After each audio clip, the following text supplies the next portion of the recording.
السلام عليكم، كي دايرين؟ لاباس؟ نتمنى تكونوا كاملين بخير وعلى خير وفي تمام الصحه والعافيه. كيف ما كتشوفوا معايا اليوم غنقدم لكم فقاص بلدي. كيجي صراحه رائع. انا من عشاق الفقاص، قلت نصاوبو ونشاركو معكم، نشارك معكم طريقتي. صراحه كيجي ساهل وطريقته جد بسيطه. تابعوا معايا المقادير وطريقه التحضير. بالنسبه للمكونات غنحتاجو 4 بيضات، 2 معالق كبار ديال الزنجلان ما محمر ما والو، ومعلقه كبيره مخلطه بين النافع وحبه حلاوه، وكاس ديال السكر، كاس ديال الزيت، وكاس ديال اللوز حتى هو اللوز ما محمر ما والو، وربع كاس ديال ماء الزهر، وساشي ديال الفاني، وقبيصه ديال الملحه، وساشي ديال الخميره. كيف ما كتشاهدوا معايا درت هنايا 3 ديال البيضات كاملين، والرابعه غادي ندير غير البياض ديالها، وغادي نحتفظ بالاصفر ديال البيض باش ندهنوا به الفقاص ديالنا. ومن بعد كنضيف السكر، كيف ما قلت لكم هنا كاس ديال السكر حبيبات، كنخلطوه مزيان بالفوي ولا بيديكم ولا بالخلاط الكهربائي.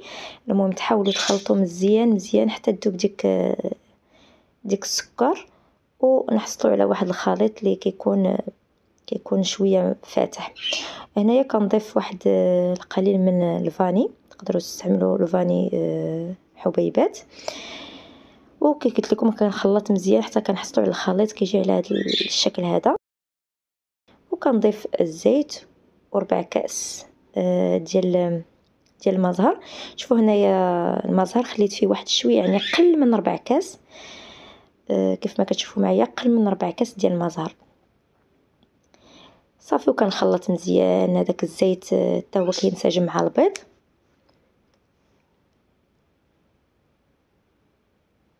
صافي. ومن بعد كنضيف اللوز، وكنضيف النافع وحبه حلاوه كي قلت لكم معلقه كبيره مخلطه، وجوج معالق ديال الزنجلان.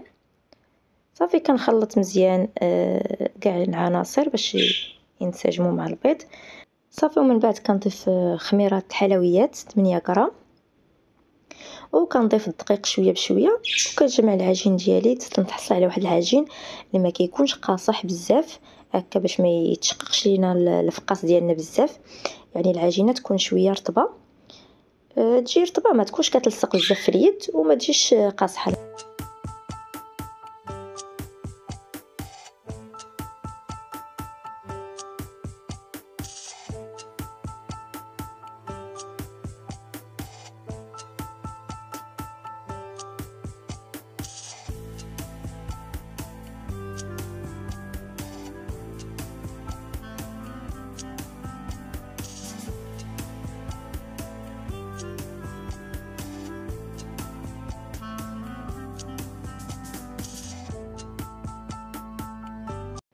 كيف ما كتشوفوا معايا العجينه كتجي رطبه، كنقطعها على 3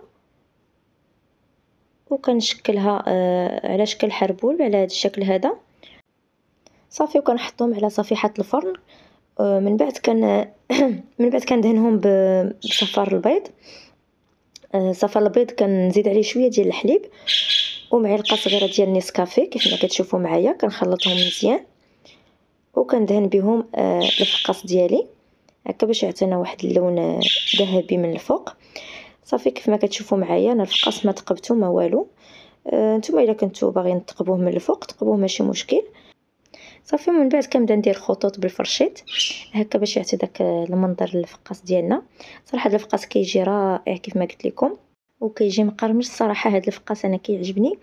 هكا تشربوا مع كويس ديال اتاي ولا قهوه، ولا تعطيو لوليداتكم. صراحه احسن من داك البسكويت اللي كنشريو ليهم. وصافي كما كتشوفوا معايا كنزينوا بالفرشيط بحال هذه الطريقه هذه، وكندخلوا للفران اللي كيكون مشعول على 150 درجه، يعني الفران كيكون بارد، وكندخل الفقاص ديالي وكنراقبو حتى يتحمر من التحت وكيشد راسو. عاد كنخرجوا. من بعد ملي كنخرجوا كنغطيه بواحد المنديل وكنديرو في بلاستيك هكا، وكنخليه حتى تيبرد تماما، ولا تقدروا كاع تخليوه ليله كامله عاد تقدروا تقطعوه. هكا باش ما يتقطعش، ما يتفرتش ليكم. كيف ما كتشوفوا معايا انايا هنايا راه كنقطعوا الحمد لله، ما تفرتت ليا، ما تكسر ليا، ما والو الحمد لله. غير هو الا تقطعوه حاولوا تقلبوا على شي موس اللي يكون ماضي، لان هذا الموس انا عندي راه ماضي بزاف بزاف. يعني الا قطعتو بشي موس حافي، عولوا على الفقاص ديالكم راه كله غادي يتفرتت وغادي تضيعوا فيه. هذا ما كان كيف ما كتشوفوا معايا الكميه اللي تفرتات ليا ماشي بزاف. صافي كنوضعهم في واحد الصفيحه ديال الفرن، وكنعاود ندخلهم للفران اللي كيكون سخون وعلى 180 درجه.